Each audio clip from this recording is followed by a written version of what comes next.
Donc bonjour à tous. Donc nous, notre projet, on l'a fait sur une exploitation entièrement céréalière basée au nord de l'Allier.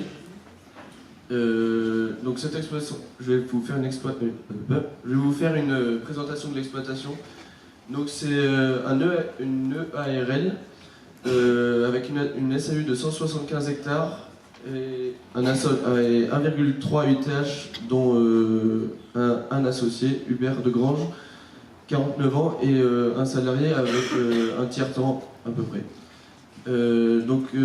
Sur cette exploitation, on compte 45 hectares de maïs, 55 hectares de blé, 25 hectares d'orge et 35 hectares de colza, et donc le reste en jachère, les parcelles qui sont non exploitables. Et en parallèle de cette exploitation, l'exploitant a une entreprise de travaux agricoles sur une autre société, et on le verra plus tard, qui a un gros impact sur l'organisation du travail.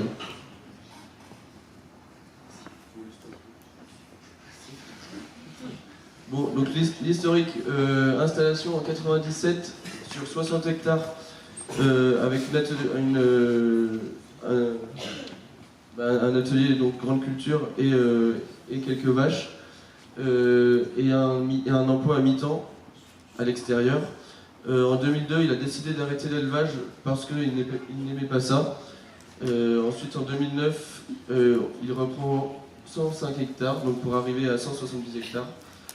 Et voilà. Ensuite, en 2016, mise en place d'un séchoir à maïs, et on le verra aussi plus tard qu'il y a un impact et un peu plus de travail à façon à côté de ça.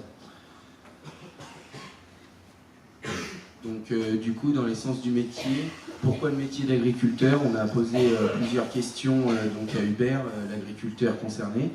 Donc chaque année, il se donne un défi. Donc pour lui, il n'y a pas une année qui se ressemble. Travailler avec le vivant, donc on ne peut rien contrôler, c'est la nature et puis c'est tout, c'est rien d'autre. L'attachement au patrimoine, donc c'était à ses parents avant. Et c'est un métier vivant où on rencontre beaucoup de personnes et on vit tous les jours.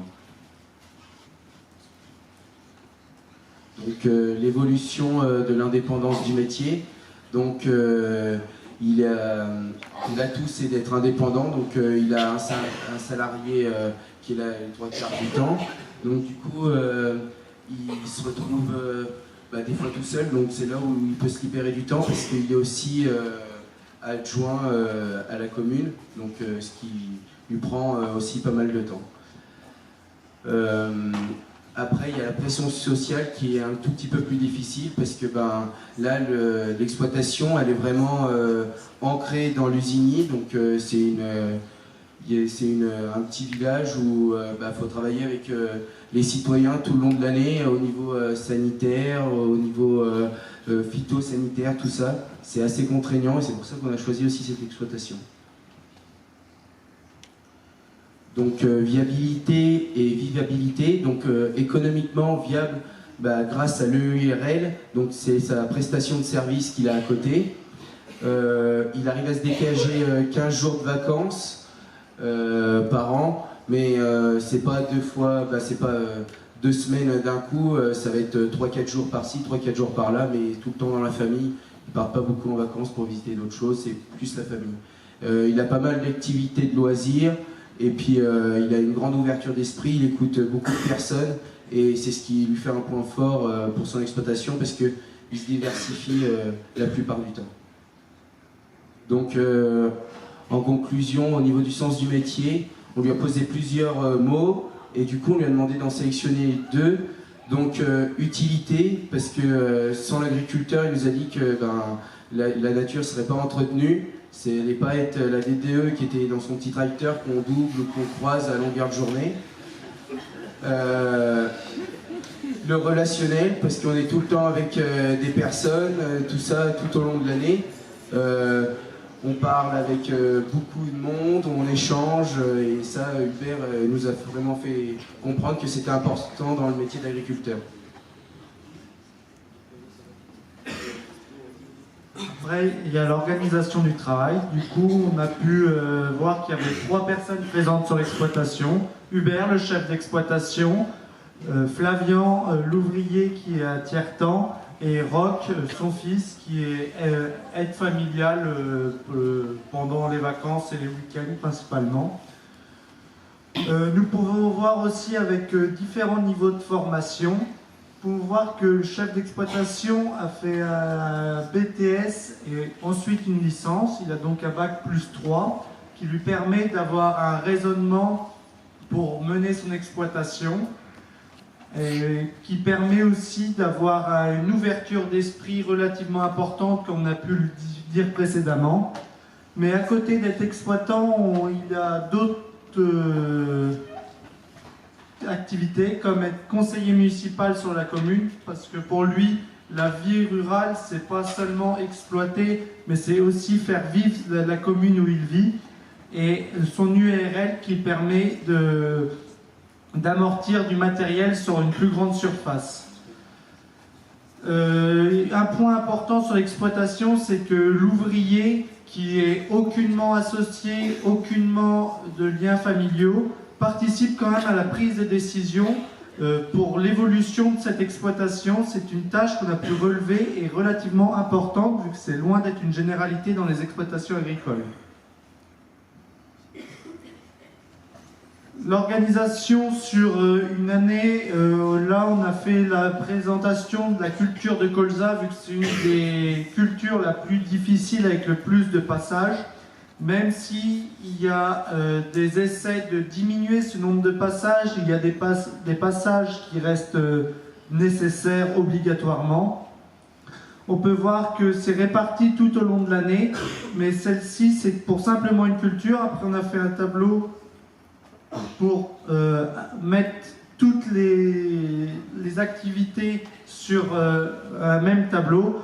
On peut voir qu'il y a un gros pic de travail durant l'été, juillet-août, car il y a déjà des heures qui sont quotidiennes, vu qu'il y a l'irrigation avec l'utilisation d'enrouleurs qui demandent beaucoup de temps de manière quotidienne et répétée, qui s'additionnent au travail supplémentaire de récolte et de semis de colza pour le mois d'août et préparation des terrains.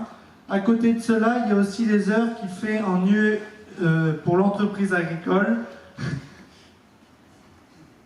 Et pour l'entreprise agricole qui s'ajoute, vu qu'il y a une entreprise de moisson qui explose encore plus les heures de juillet-août. Il y a donc vraiment une grosse charge de travail pour juillet-août. Et il y a une grosse charge de travail qui est représentée par l'agroécologie, car il est dans l'implantation de haies et l'entretien de celles-ci. Cela lui demande plus de 100 heures de travail par an, ce qui est 150 heures de travail par an, ce qui n'est pas négligeable.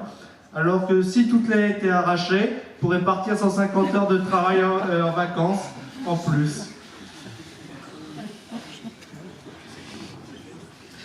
Donc, pour la vie privée et la vie professionnelle, on a un exploitant qui a un système assez atypique, puisque le gros point qu'on a retenu, c'est que les discussions familiales sont très rarement agricoles. Donc il parle d'autre chose, mais pas trop de la ferme. Ça prend 2-3 minutes, il nous a dit, pour chaque repas. Ensuite, il se voit vivre qu'à la campagne, vivre à la ville, il ne peut pas. Il a d'autres loisirs, donc la chasse, la musique notamment. Il est très impliqué dans sa commune et il est aussi impliqué dans un CETA, donc pour la partie production végétale.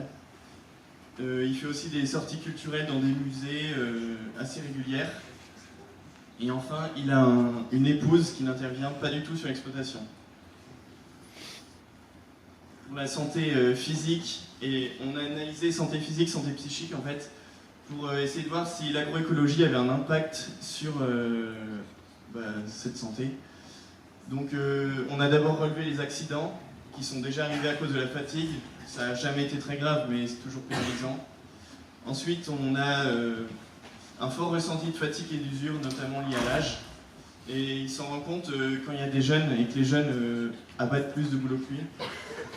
Et enfin, on a un stress psychique qui va nous impacter notre santé physique, notamment à cause du séchage du maïs grain, qui est un gros stress, la peur de tomber en panne. Et cela ça va le fatiguer, ça va le réveiller pendant les nuits et ça va moins bien le reposer. Ensuite, pour la santé psychique, on a un stress des contrôles, notamment les contrôles phyto et les épandages, parce que même s'il est en règle, il y a toujours un stress qu'il y ait quelque chose qui n'aille pas. On a du coup ce stress de la panne qui est psychique et qui intervient sur la partie physique. Mais globalement, sur la partie écologie, agroécologie, il n'y a pas de pression, il ne se met pas la pression, il s'adapte.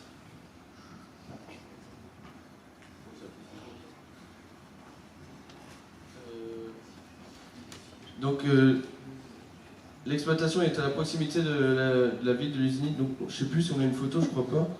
Non, où en fait on voit que l'exploitation et il y a juste seulement une grande route qui la sépare du village et certaines parcelles sont intégrées dans le village. Et c'est là où le côté humain est très important et sur la gestion aussi du travail. Donc, il nous a bien expliqué qu'il ne va pas aller moissonner la parcelle à minuit le soir ou pendant que les gens font leur apéro. Il va essayer d'y aller en journée pendant que les gens travaillent pour essayer d'embêter le moins de monde possible. Donc on en a sorti des avantages et des inconvénients d'être proche d'avoir un territoire comme ça. Donc les avantages, c'est qu'il y a la proximité de différents services publics et la proximité d'un grand axe routier, donc l'exploitation est plutôt bien desservie. En revanche, les distances de travail donc, au niveau réglementaire sont vraiment à respecter, comme partout, mais là en plus il y a les gens qui peuvent le voir. Et ensuite donc la cohabitation avec les usagers du village et des zones urbaines et périurbaines qui est importante à prendre en compte. Donc c'est ce que je disais, respecter les limitations sonores et globalement c'est le respect qui règne sur cette exploitation avec les citoyens.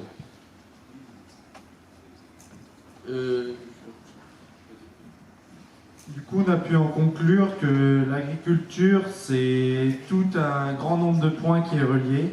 Il y a l'agriculture, mais il y a aussi d'un côté l'aspect travail, l'aspect territoire qui est réellement à prendre en compte, avec un entretien de celui-ci et un enrichissement. Et il y a aussi un côté agroécologique. L'exploitation n'est pas forcément, comme on a pu dans certaines présentations, en agriculture biologique, un peu dans les extrêmes de la biologie, mais il est simplement dans l'implantation de haies pour essayer de limiter les impacts du vent sur les cultures, des choses comme ça. Aussi pour sa passion de la chasse, il nous a dit l'implantation de haies, mais il y a aussi l'implantation de couverts. On sait que les couverts, c'est une obligation, mais il y a tellement de personnes qui implantent des couverts en balançant 30 kg de céréales juste pour dire qu'il y a une couverture végétale, alors que c'est un couvert inutile. Monsieur Degrange insiste vraiment sur le fait de faire des couverts utiles pour le sol et utiles pour les cultures à venir. Il y a un raisonnement qui est quand même fait sur la baisse des traitements et la diminution de dose aussi pour essayer de diminuer encore cet impact sur l'écologie. Merci à tous de votre écoute.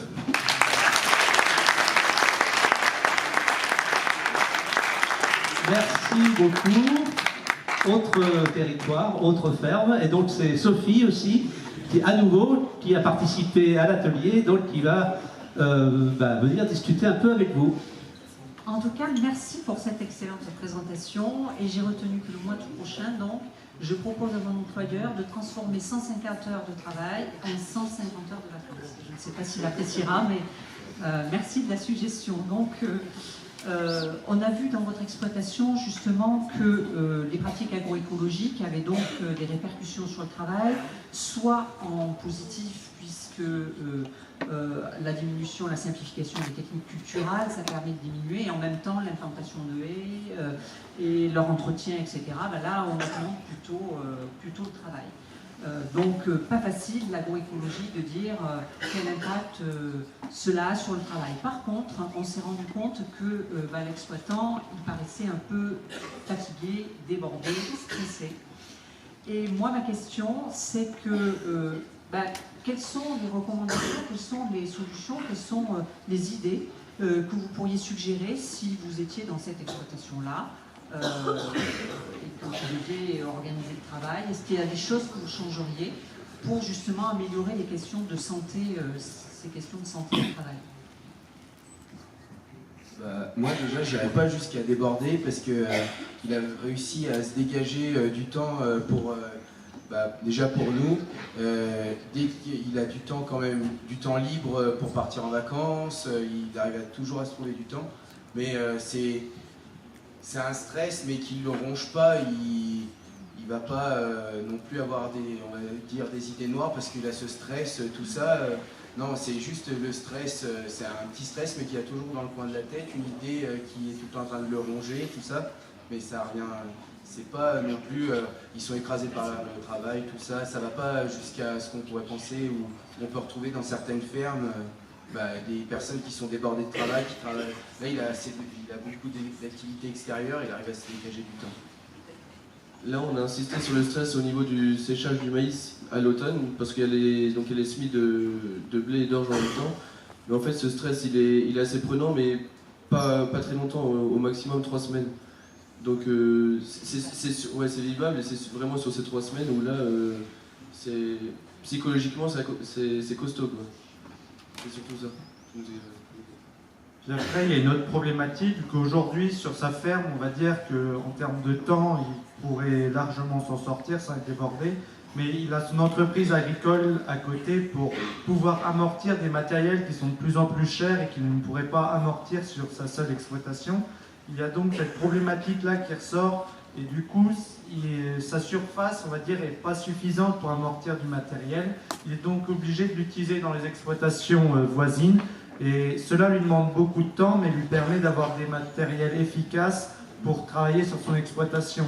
Ça peut être un peu contradictoire, mais il y a une logique économique derrière tout ça.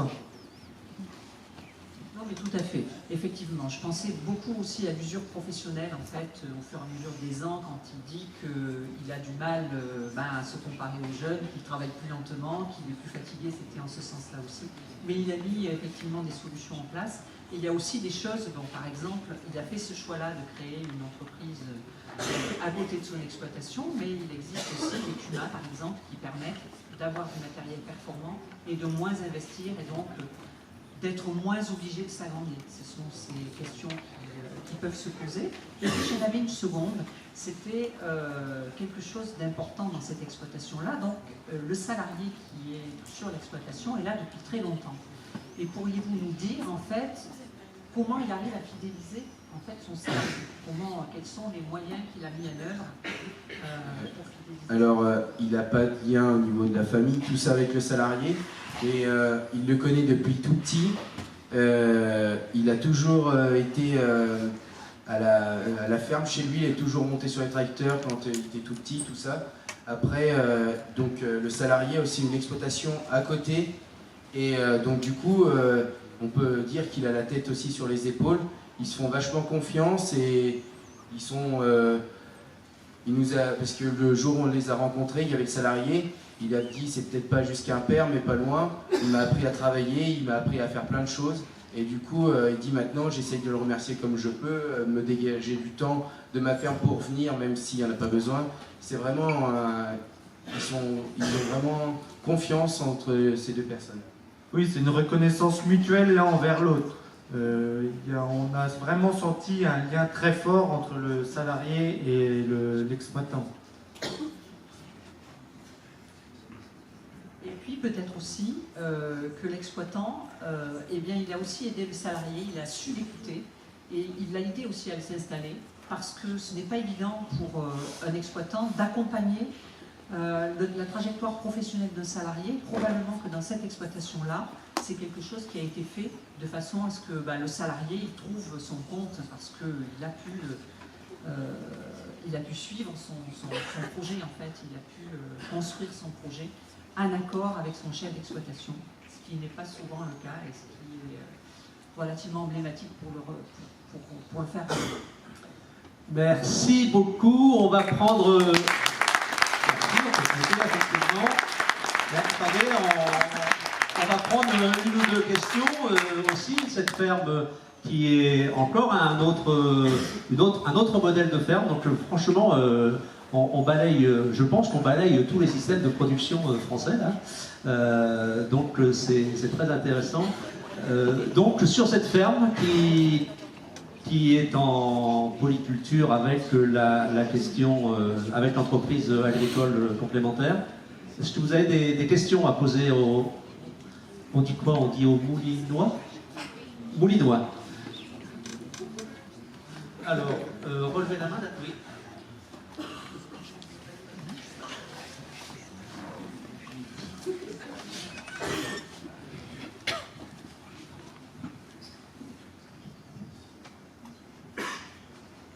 J'avais une question. Comment l'agriculteur, l'exploitant voit l'irrigation de demain avec les problèmes d'eau qu'on entend au niveau national, tout ça.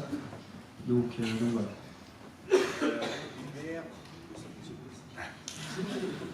Hubert, lui, il a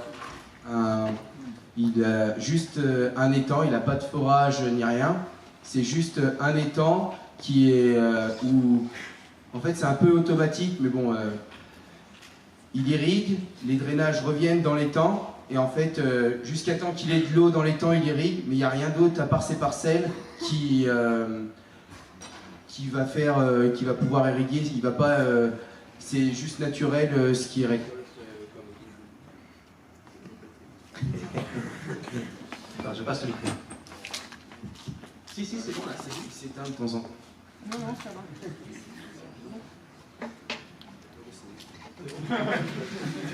Tu as tout dit? Bon. Eh bien, une autre question ou on... Eh bien, oui. Ah, oui. Ça, vous auriez pu me le dire avant. Hein.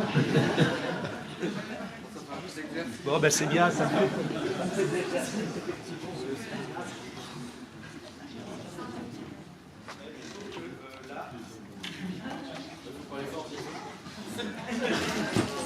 C'est bon.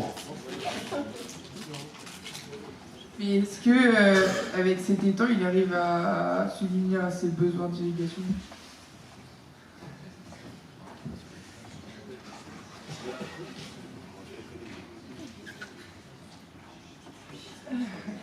Ça marche?